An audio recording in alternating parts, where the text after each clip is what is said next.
Jets bring in one of my favorite broadcasters, and I'm glad he does the NFL. It's a great deal for him, but I miss those calls or those texts I would get saying, "Hey, Robert, I've got the Cowboys this Saturday. Let's talk. Let's I need your help." I miss those. But Charles joins us now, and I'm guessing you didn't go through sub-zero temperatures this week. We've had a heck of a deal here in Oklahoma this last week, Charles. Yeah, I'm starting to think that the Southwest is the new North. I mean, it is scary how the conditions have hit, and unfortunately, it's hit in a place where being equipped for it isn't the same. I grew up in New York State, so when these things hit, you had all of these things in Yeah. place, the snow removal and the ice de-icing and all that. But this is not normal. This is not something that you spend a lot of time, a lot of infrastructure in because it happens so rarely. So when it hits as big as this hit, you guys and the entire Southwest, it is a real issue. And sending all my best to everyone out there, hoping they can get through it in the best way possible. It's just awful to see. But you're right. Here it's just crazy, and we have to be very, very careful here in Florida that we're not sitting here complaining about something we shouldn't complain about. It's in the 80s here, and that's just too hot for this time of year. But at the same time, just shut your mouth and keep moving. No one wants to hear from you, Davis. That's Yeah. for sure.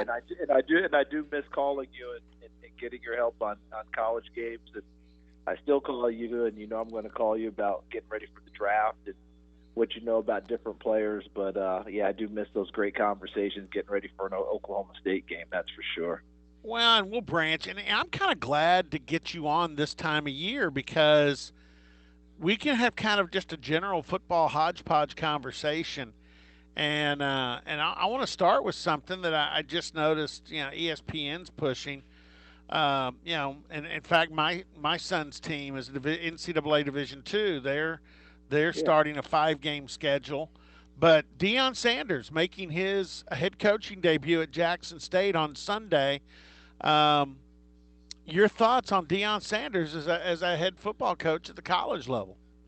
It's something that he has talked about doing for a long time, and there's a great opportunity. And, when you look around, football's not a sport where if you haven't been in the coaching ranks that you get a job, a big-time job. And my point being, if we go into the world of baseball, how many major league managers, they were former players, right? That sort of thing. But how many major league managers who weren't coaching, didn't come up through the ranks, but were broadcasters, got jobs, became managers? It happened Robin way Ventura. more times, right? I mean, you can I go, got- you can I- go through. That's one. You can just keep going. That's one. All right. There's a bunch more that has happened. Basketball.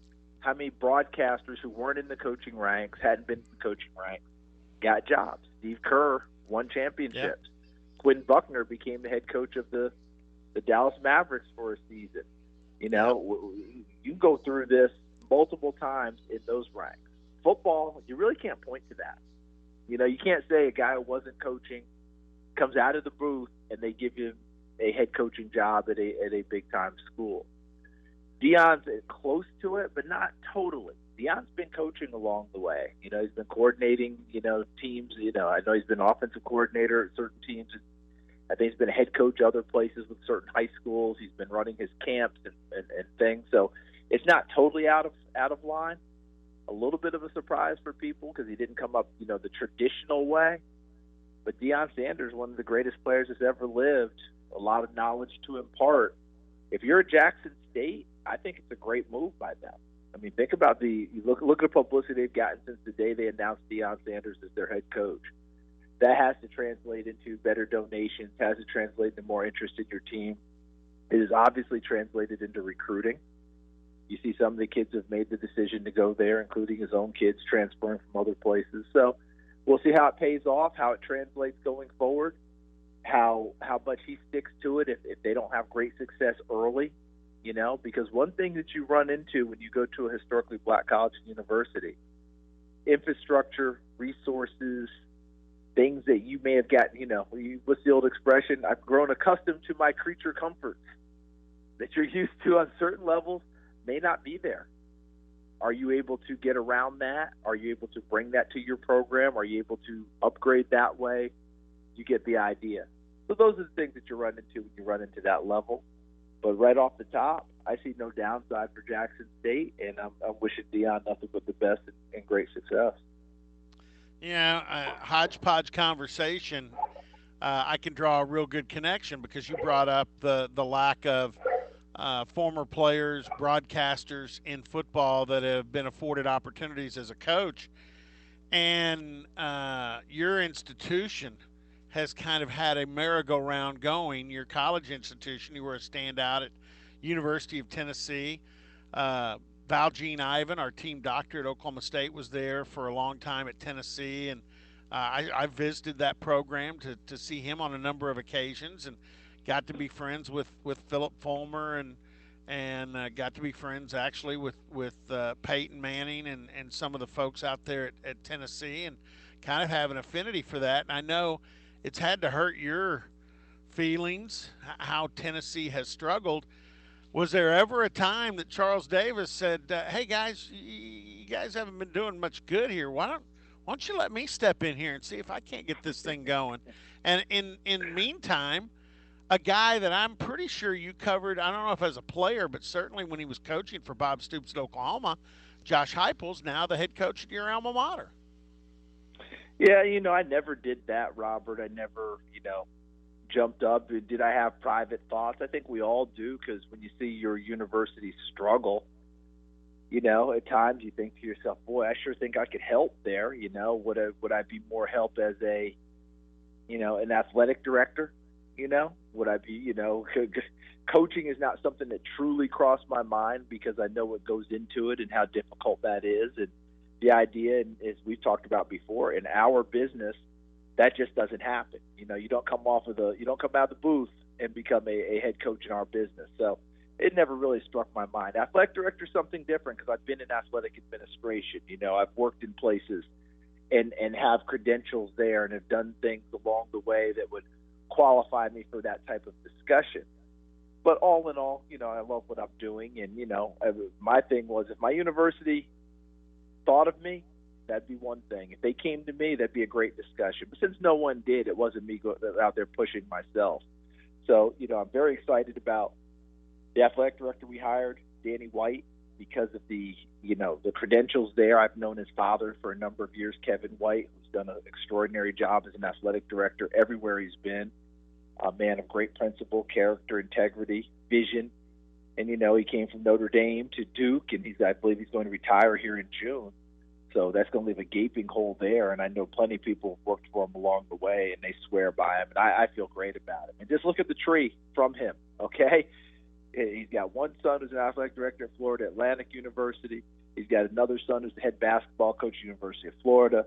This son that we're talking about who came from the University of Central Florida, UCF, now the athletic director at Tennessee. And he chose to take this on. He didn't need to do this. We came to him because it was time for us to get a big-time person in place, not necessarily a Tennessee person, but a big-time person.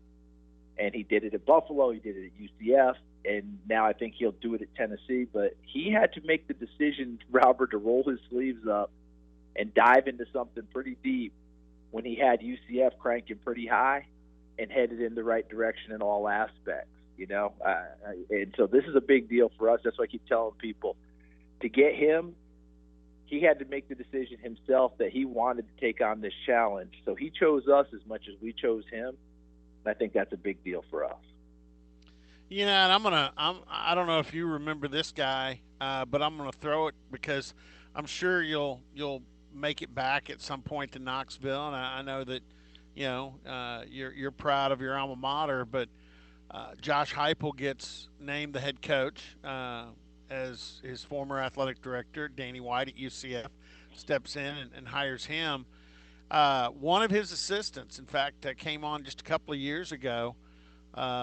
Is Alex Golish, who was a GA at Oklahoma State for Mike Gundy when my son was playing, and Golish actually went with former defensive coordinator here at Illinois, and then got hooked up, or went to Toledo, then Illinois, and then went back and got hooked up again with Matt Campbell, and he went as Matt's kind of number one guy, his recruiting coordinator and his assistant on offense. Golish did to Iowa State and really helped build that up. Went down there with Josh Heupel, and now Josh has brought him to Tennessee. So if you get back ever to the football office at Tennessee, look up Alex Golish, and you can either throw my name out or Zach's name, and Alex is a good guy to know. He's going to do. I don't know how long he'll be in Knoxville because I think he's got head coach someday written under his name at the college level, but that's one of the hands that he'll be the offensive coordinator, I think, for Heupel at Tennessee, and he's a sharp guy. I don't know if you remember him. No, I haven't had the pleasure of meeting him yet, but look forward to doing that in the future at some point, I hope. All right, what are you up to these days? Because I know the NFL season's over, and I hit you up because I thought you might be down in Mobile at the Senior Bowl, but you tend to do a lot of crossover stuff, NFL Network, Fox, and the draft is coming up. So, what's on Charles Davis's plate coming up? Yeah, I would have been in Mobile in normal circumstances, but in a COVID year, having joined CBS Sports, and they wanted me to work on Super Bowl stuff this year.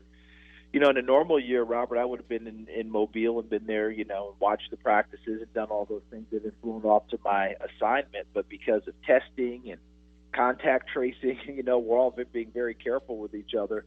So the decision was made amongst all my employers that, hey, you're not going to go to Mobile. But we weren't going to Mobile for practices anyway. We're going to do those from home and then just be there for the game. And then there just wasn't enough time, to get there, get tested, get going on shows. So that's why I missed Mobile this year. But I fully expect to be back next year, and I think we all expect to be back in a place where maybe we're not having to worry quite as much about what we're doing down there. Here's hoping that we're able to eradicate, COVID before long.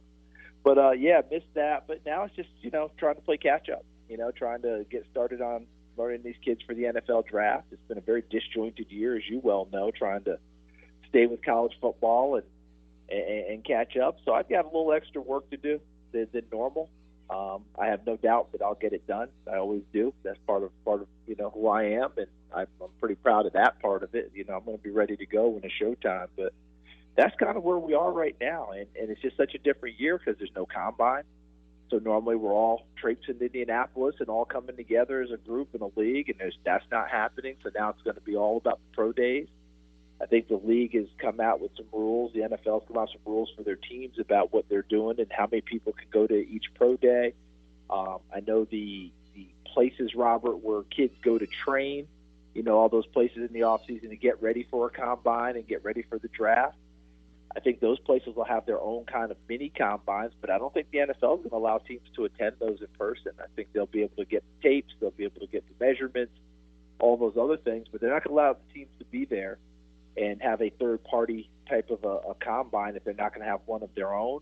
And last but not least, if I'm not mistaken, teams this year won't be able to do personal workouts with kids. A lot of that goes into it, too. You bring a kid in or you go to his place and do your own workout with them. I don't think that'll be allowed either. So I've kind of equated this year for NFL in terms of drafting to a lot of the ways colleges are recruiting nowadays. They see a kid at a 7-on-7 as a freshman or a sophomore, and they've never seen them in pads, but they like how they look, and they make an offer. Hey, we're going to offer you a spot at our school. I just think a lot more mistakes get made along the way because you don't vet them the way that you used to. I think this year for the NFL, you'll have plenty of that. Kids who are developing later, you have plenty of kids, as you know, who decided not to play this year. They opted out. So you're going off of tape of 2 years ago. What kind of shape will they come back in? I mean, there's a million questions that go into this. And something that is already a little bit of a crapshoot, right? Because you can do all the work possible on a kid and we still get it wrong, now gets to be even bigger. This will be an interesting year in terms of draft, and let's look at it 3 years from now to see how teams did. And last but not least, because of this, I think it really hurts the small school kid. I think it really hurts the kid who's developing later. You know what I'm talking about, the kid who had one big year, because there's not enough tape and they weren't on the radar before. And I think more teams, when they draft, are going to try and hit singles and doubles and just make sure they keep it in play as opposed to going for the home run swing and missing. That's just kind of my early sense.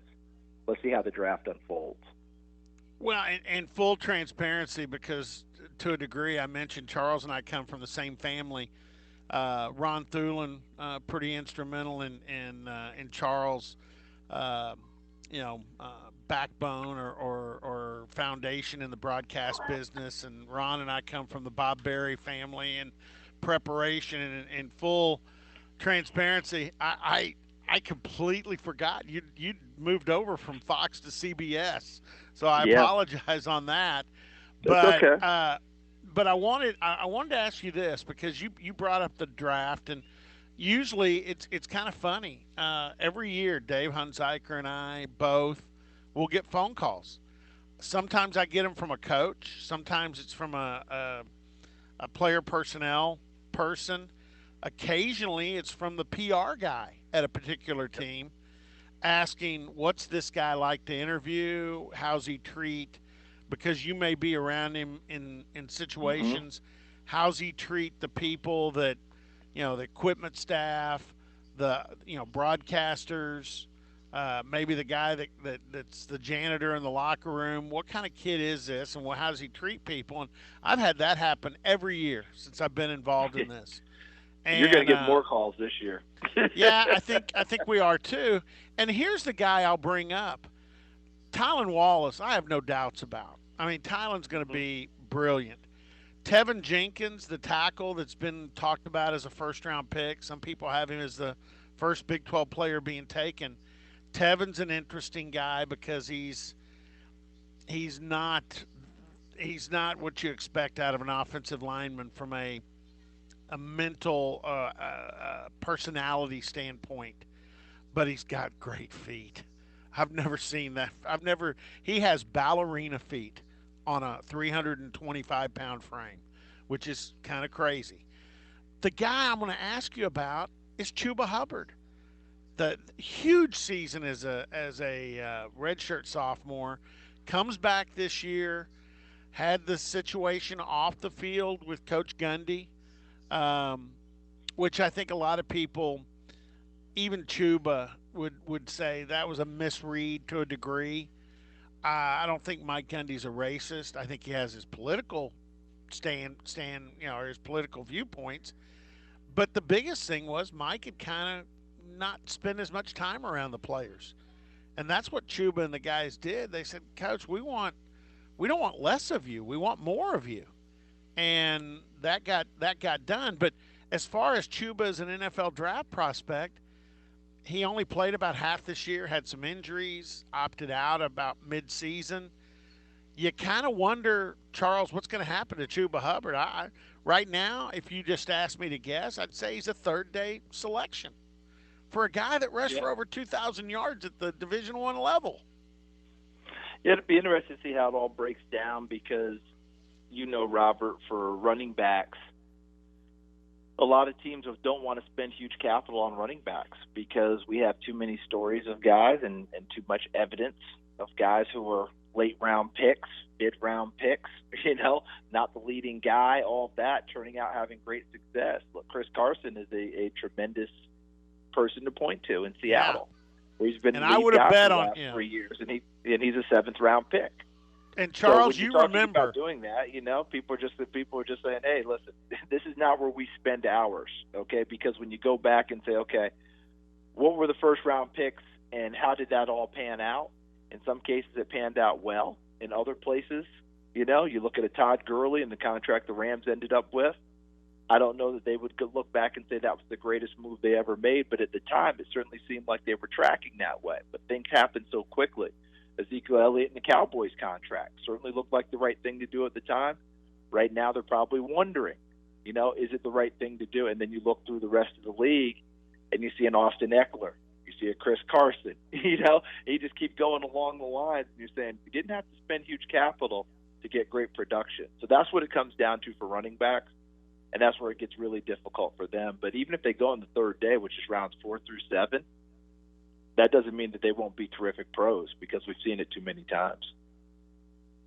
Yeah, and again, I know this was a crazy year for Chuba. He took a lot of flack here for the stance he took, and but I love the kid. I think he's now is he. I think he needs to refocus himself as a football player. I think he had some people around him that got him a little bit off track, but I still think that guy we saw play in the 2019 season is in there. And there's another Canadian coming out from here, Eamon Ogbongbemiga, that I think will be an interesting NFL draft prospect. It's probably a third day guy. And like I said, the one guy I would really bet on is Tylan Wallace. I just, man, that kid he's going to go down as one of those kids that um, I'm really going to miss. It's been fun to deal with him, and his twin brother will still be here coaching as a GA, and he's since the ACL, he had 3 ACLs. He's been terrific as a coach. He's going to be a really good coach someday. So, um, hey, I appreciate the time. I knew we were going to kind of this was kind of fun because we didn't have an agenda. We kind of bounced around a little on some different things, and hope you and your family are well. How's your son doing? Yeah, we're all doing well. Everybody's hanging in there, and we all hope the same for you and your family, Robert, and obviously for everyone who can hear our voices. It's been an incredibly trying year for everyone. And like the Americans that we all know, we found ways to maneuver around, right? Plow through, make concessions, right? Change what we're doing, but always trying to find a way to move forward. And we're trying to do the same thing you're doing and everyone can hear our voices doing. And we'll keep trying to do that. But it's been a blast to talk with you as always, and appreciate that time always. You need anything from this direction, you can always holler. I But enjoy our. you know that's coming. So I appreciate you putting that out there for me. But you know it's coming, and I'm always greatly appreciative of all the help I can get from you. That's for sure. Yeah, we're just trying to get some Big 12 guys drafted because this is the annual part of the year where the Big 12 gets trashed because we just aren't producing NFL draft picks like Alabama. We can't even equal up to one Alabama. So, Well, every time I turn around and look, there's always plenty of guys who find their way through and make a mark. So I don't worry about it too much. That's for sure. hey, Charles, take care. You do the same, Robert. You be good, okay? All right, you too. Charles Davis from CBS and NFL Network, and of course.